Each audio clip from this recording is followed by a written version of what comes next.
अपने ही संस्कार चेंज करने के लिए अपने को ही बोलते रहो सिर्फ बात से कि गुस्सा नहीं करना अच्छा नहीं होता, डरना नहीं अच्छा नहीं होता, लोगों के बारे में नहीं सोचना अच्छा नहीं होता, संस्कार चेंज हो जाएगा? चेंज हो जाएगा? नहीं। संस्कार चेंज करने के लिए क्या चाहिए? संस्कार चेंज करने के लिए एडवाइस नहीं चाहिए होती है। सबको पता है, जो बच्चा डरता है ना उसको भी मालूम है कि डरना नहीं चाहिए, लेकिन वो क्या कहेगा? वो कहेगा मुझे नहीं पता, मुझे डर लग जाता है। अब आप उसको ऊपर से बोलो लेकिन मत डरो, तो वो हो सकता है? कोई हो सकता है? आप अगर कहें लेकिन गुस्सा आ जाता है, और कोई आपको कहे गुस्सा नहीं करो, और आप कहें लेकिन मैं क्या करूं गुस्सा आ जाता है, तो किसी के बोलने से जाएगा वो संस्कार? हमारा एक ही एम होना चाहिए, और सबके लिए, अपने लिए, अपने बच्चों के लिए, और अपने परिवार में, फ्रेंड्स में, काम के क्षेत्र पे जो भी है, हमारा एक ही एम होना चाहिए कि इमोशनली उस आत्मा की जो स्थिति है, हमें उस स्थिति से उसको ऊपर उठाना है। जितना आत्मा इमोशनली स्ट्रांग बनती जाएगी, वो अपने इन कमजोर संस्कारों को क्या करती जाएगी? छोड़ती जाएगी।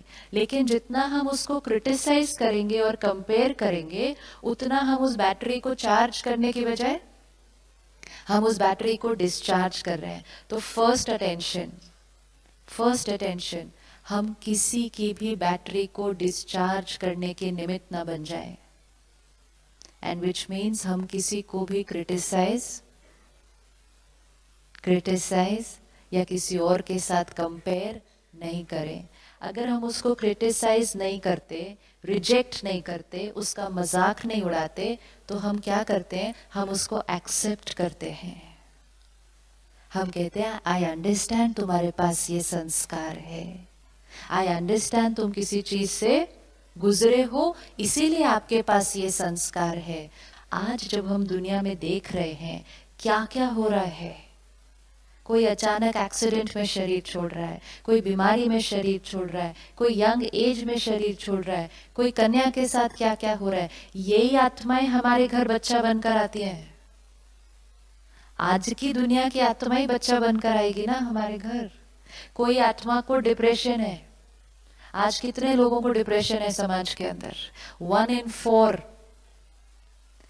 in 4 को अगर कभी ना कभी डिप्रेशन हुआ है, वो जब शरीर छोड़ेगा, हमारे घर बच्चा बनकर आएगा, तो उसकी इमोशनल स्थिति स्ट्रॉन्ग कैसे हो सकती है? सिर्फ कॉस्ट्यूम चेंज होता है, सिर्फ कॉस्ट्यूम चेंज होता है, वो व्यक्तित्व वही का वही होता है जो वहां से निकला यहाँ आया। आप जब कल सुबह प्रोग्राम में आए थे, आपकी ड्रेस अलग थी, आज सुबह आप आए हैं, आपकी ड्रेस अलग है, व्यक्ति तो वही है ना। इसी तरह जब हम शरीर छोड़ते हैं, वही का वही व्यक्ति शरीर छोड़ता है, वही संस्कार लेकर जाता है। तो हमें अपने बच्चों को क्रिटिसाइज करें अगर हमने, तो हम उनको उनकी एग्जिस्टिंग स्थिति से क्या कर देंगे? और भी वीक कर देंगे। और सिर्फ बच्चे नहीं, किसी को भी। अब क्रिटिसाइज नहीं करने के बजाय हम एक्सेप्ट करते हैं, जैसे आपने मुझे एक्सेप्ट किया। ओके, वी अंडरस्टैंड कि आपकी ओपिनियन अलग है, थोड़ी मेहनत से किया लेकिन किया ना। अब क्या इसको रोज सबके साथ कर सकते हैं? क्या इसको रोज सबके साथ कर सकते हैं? करेंगे आज से? ये करते ही आपने मुझे रिस्पेक्ट दी, ये बहुत इंपॉर्टेंट है। जैसे ही आपने एक्सेप्ट किया कि मेरा संस्कार आपसे डिफरेंट है, तो आपने मुझे रिस्पेक्ट किया, आपने मुझे अपना बनाया। हाँ, इट्स ओके, कम।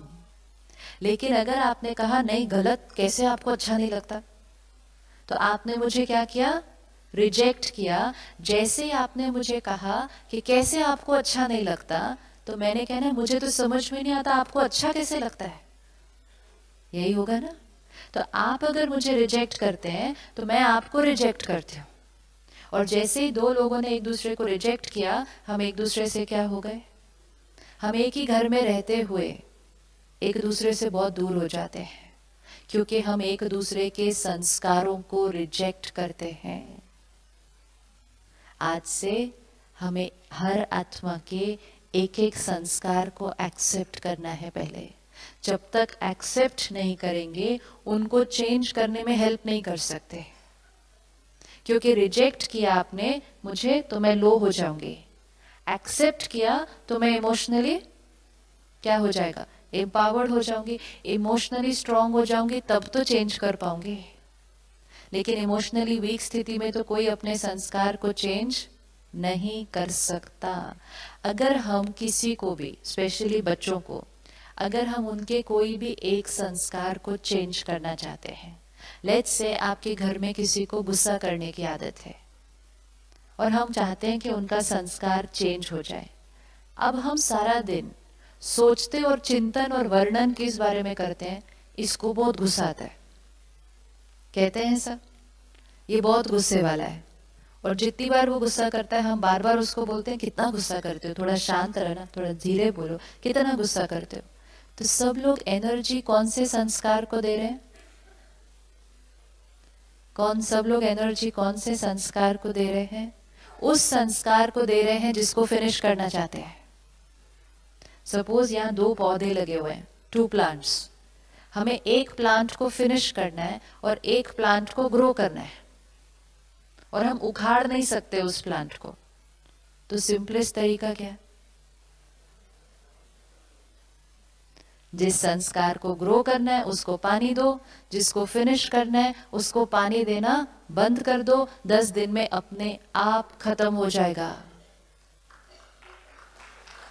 सिमिलरली जिस संस्कार को ग्रो करना है उसको पानी दो। हम सारा दिन कौन से संस्कार को पानी दे रहे हैं, जिसको हम फिनिश करना चाहते हैं। हम सब मिलकर उसको पानी देते हैं और फिर हम कहते हैं डे बाय डे इसका गुस्सा तो बढ़ता जा रहा है। Wherever energy will go, that thing will grow. क्या वो व्यक्ति सारा दिन गुस्सा करता है? नहीं। क्या वो व्यक्ति पूरे दिन में किसी एक बात को पीसफुली भी क्रॉस करता है? करता है या नहीं करता? क्या कभी हमने अप्रिशिएट किया उस चीज को? आज अगर 10 सिचुएशन आई, 9 बार उसने गुस्सा किया, एक बार वो शांत रहा, हमने 9 बार तो टोक दिया, लेकिन जब वो एक बार शांत रहा, क्या हमने अप्रिशिएट किया? तो हमने शांति वाले संस्कार को पानी नहीं दिया, तो वो ग्रो कैसे होगा संस्कार? और जिसको फिनिश करना था उसको तो खैर पानी देते गए। अगर हम उसको एक बार भी शांत रहने पर अप्रिशिएट करते, हम उसको उसका अपना पोटेंशियल दिखाते, तुमने कितने प्यार से क्रॉस किया आज सीन को, आज तुम कितने शांत रहे, कमाल है, इतना शांत तो मैं भी नहीं रह सकता था, तुमने आज वंडरफुल करके दिखाया। आपने उसके संस्कार को पानी दिया। और जो 9 बार उसने गुस्सा किया उसको इग्नोर कर दो, कल वो 9 का 8 हो जाएगा, 8 का 7 हो जाएगा, प्रोवाइडेड हम सब सहयोग देंगे, हम सब सहयोग देंगे, प्रोवाइडेड उसके गुस्से के संस्कार को देख के हमारा गुस्सा वाला पौधा ना बड़ा हो जाए। होता तो वो है ना कि हमारा अपने ऊपर कंट्रोल नहीं। तो सबसे पहले हर आत्मा को एक्सेप्ट करना होगा। हर आत्मा अपने संस्कार लेकर आई है। जैसे मैंने आपको कहा, white is the right colour, which is true. लेकिन what is true? White is the right colour for me, ये सच है। लेकिन हमने क्या किया? हमने फॉर मी को हटा दिया और हमने कहा white is the right colour. फिर हमने सोचा white is the only right colour, और फिर उसके बाद अगर white is the only right colour तो फिर बाकी सब रंग तो ऑटोमेटिकली, बाकी सब रंग गलत हो गए। और मैंने सोचना शुरू किया, आपने काला, पीला, नीला, हरा कैसे रंग पहनते हैं? This is the energy we radiate to each other. This is the energy we radiate. कि ये ऐसे कैसे कर सकते हैं, ये ऐसा कैसे बोल सकते हैं? वो ऐसा कर सकते हैं क्योंकि वो उनका संस्कार है। यस, किसी के संस्कार को एक्सेप्ट करने के लिए क्या करना पड़ेगा? आप में से कोई एयरपोर्ट, रेलवे स्टेशन, ऐसी कोई जगह के नजदीक रहते? जहाँ आवाज़ आती हो, ट्रेन की, प्लेन की, रहते हैं। आपको प्रॉब्लम होती है कोई रात को? हाँ हाँ, पहले होती है बाद में नहीं होती है। क्या फर्क पड़ गया पहले और बाद में? एक्सेप्ट कर लिया। कुछ दिन पहले एक भाई से मिले, कहते मैं पूजा करने बैठता हूँ, मेडिटेशन करने बैठता हूँ, लेकिन पता नहीं क्यों मेरी वाइफ उसी टाइम फोन करती है अपनी बहन को और मुझे गुस्सा आ जाता है। तो कहते हैं फिर वो पूजा छोड़ के दूसरा कुछ शुरू हो जाता है उस टाइम पर। तो जैसे ही वो बात कर रहे थे उनके घर पे, उस समय था पूजा, तो वो फ्लैट के नीचे से बहुत जोर से वो सब्जी फ्रूट वाला अपनी चीज बेचते हुए जा रहा था। वो काफी ऊंची आवाज थी उसकी। मैं कहा ये इतना जोर जोर से बोल के जा रहा है, आपके घर में इसकी आवाज आ रही है इतनी जोर की, इसकी आवाज नहीं आती पूजा के टाइम? तो आती है। तो क्या है, वो सब्जी वाला है, वो तो जाए गई। हाँ वो तो राइट है, वो सब्जी वाला है तो वो तो जाएगा ही, तो उस पे गुस्सा नहीं आता? तो उस पे क्यों गुस्सा आना है, सब्जी वाला तो जाएगा ही ना अपनी चीज को बेच के। क्या किया सब्जी वाले को? एक्सेप्ट किया, लेकिन वाइफ मेरे अनुसार चलनी चाहिए।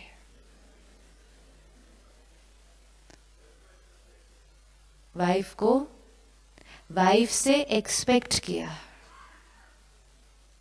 दो कॉलम है, एक वाइट शीट ऑफ पेपर ले, दो कॉलम बना दे, एक्सेप्ट एक्सपेक्ट। नहीं, इस तरफ एक्सपेक्ट, इस तरफ एक्सेप्ट।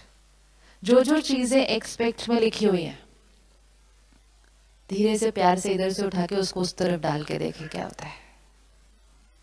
कुछ भी नहीं है, it's only one thought, I expect. जैसे हॉल में हम बैठते हैं, किसी का मोबाइल बज जाता है, सब लोग ऐसे घूर के उसको पीछे देखते हैं।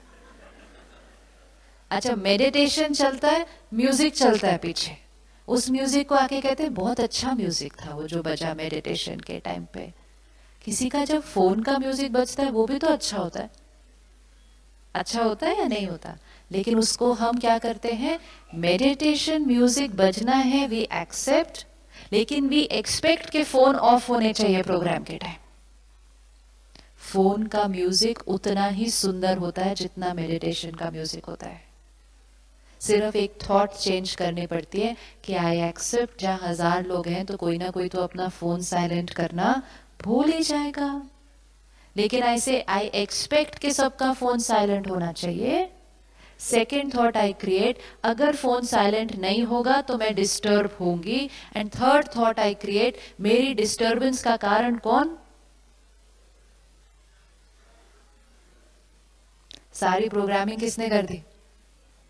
एंड इज इट पॉसिबल कि सबका फोन ऑफ होगा? इज इट पॉसिबल कि सबका फोन ऑफ होगा? नो। तो सोल्यूशन क्या? सोल्यूशन क्या? आई एक्सेप्ट कि किसी ना किसी का फोन ऑफ रह सकता है। डिस्टर्ब जो माइंड होता है, वो डिस्टर्ब माइंड मोबाइल से नहीं होता। किससे डिस्टर्ब होता है? किसी के म्यूजिक बजने से किसी का माइंड डिस्टर्ब नहीं हो सकता।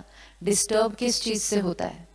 डिस्टर्ब तब होता है जब मन कहता है इन्होंने फोन साइलेंट क्यों नहीं किया। फिर मन कहता है बहन ने अनाउंस भी नहीं किया, स्टार्टिंग में अनाउंस करना चाहिए था फोन साइलेंट करो। आजकल लोगों को समझ ही नहीं आता, पब्लिक प्लेस में जाते हैं फिर भी फोन साइलेंट नहीं करते। जब से ये मोबाइल आए ना, जीवन ही खराब हो चुकी है सारी। बिल्कुल, वो फोन कब से बंद हो चुका है, वो फोन कब से बंद हो चुका है। लेकिन कौन बंद नहीं हुआ? मेरा मन बोलना बंद नहीं हुआ। तो डिस्टर्ब किसने किया? डिस्टर्ब फोन ने नहीं किया, उसकी ट्यून अच्छी थी, मन की ट्यून अच्छी नहीं थी। क्या मन उस टाइम ये एक थॉट क्रिएट कर सकता था, कोई बात नहीं, ऑफ नहीं किया, इट्स ओके। या कोई बात नहीं, ऑफ करना नहीं चाहते, इज इट ओके? नहीं। इज इट ओके कि कोई अपना फोन साइलेंट पे नहीं करना चाहते पब्लिक प्रोग्राम में? Is it okay? It's not okay. Why? Yes. अपने राइट्स एंड रॉन्ग्स को दूसरों पे इम्पोज नहीं किया जा सकता, रिक्वेस्ट की जा सकती है सिर्फ। आई इवन हैव पीपल जो फ्रंट लाइन में बैठते हैं, सिर्फ फोन बजता नहीं है उसको उठाते भी हैं, और उसको उठा के बड़े प्यार से बात करते हैं, कहते आ रही हो ना, खाना पड़ा हुआ है डाइनिंग हॉल में, तुम आ रहे हो, मैं 1 घंटे में वो सब करके आराम से वो रख के बैठ जाते हैं, as if they have done nothing, and which is fine, because उनके लिए वो फोन उठाना और बात करना was the right thing to do, वो उनके लिए। एंड वो अपनी जीवन हमारी राइट्स के अनुसार नहीं चलने वाले हैं।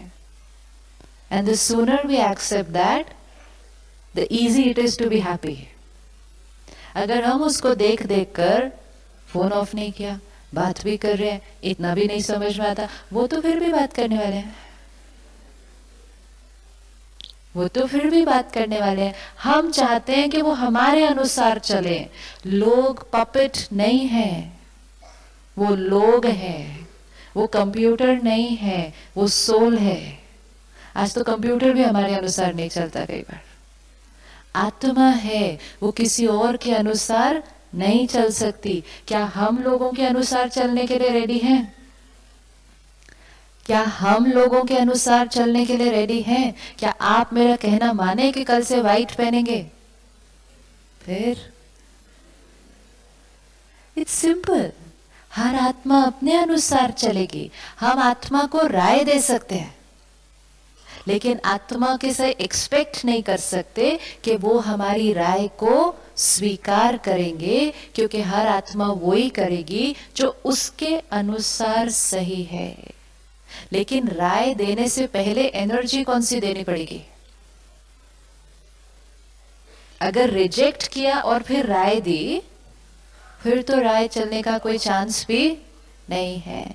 जैसे ही हमने ये थॉट क्रिएट की कि white is right, and then second I said white is right for me, then third I will say all other colors are wrong, तो मैंने फिर आपको सबको कौन सी एनर्जी दे देनी है कि you are wrong। उसके बाद आपका white पहनने का तो कोई चांस ही नहीं है।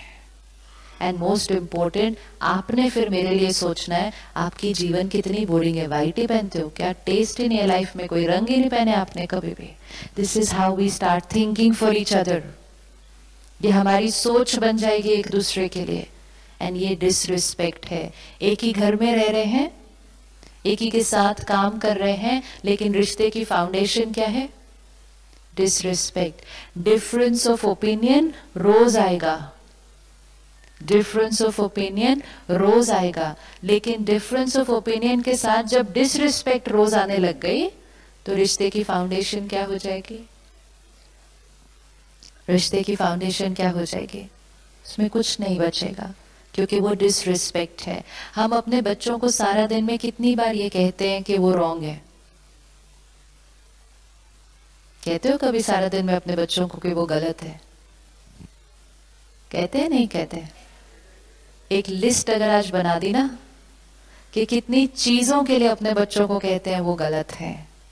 सबसे पहले जितने बजे वो सुबह उठते हैं वो गलत होता है, जितने बजे वो रात को सोते हैं वो गलत होता है, जो कपड़े वो पहनना चाहते हैं वो गलत होते हैं, जो खाना वो खाना चाहता है वो गलत होता है, पार्टी पे वो जाना चाहते हैं वो गलत होते हैं। दोस्त तो उनके सबसे गलत हैं दुनिया के अंदर।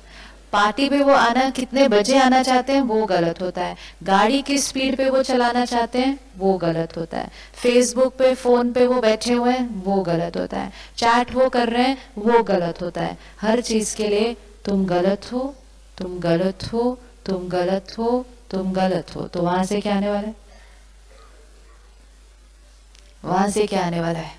आप गलत हो, बिकॉज जो बॉल जाएगी वही बॉल वापस आएगी, वही वापस आएगी। And then the child creates this thought for the parent कि आप गलत हो in the most beautiful relationship. अगर बच्चे ने ये थॉट क्रिएट कर ली कि पेरेंट की एडवाइस गलत है, तो फिर आगे से तो वो बात मानना बंद कर देगा। आज कितने बच्चे कहते हैं अब घर जाएंगे ना अब वही सुनना पड़ेगा सब वापस, शुरू हो जाएगा उनका। जितना लेट गए उतना बेटर, कम सुनना पड़ेगा। क्यों पेरेंट की बात, पेरेंट की एडवाइस उसको तकलीफ देती है?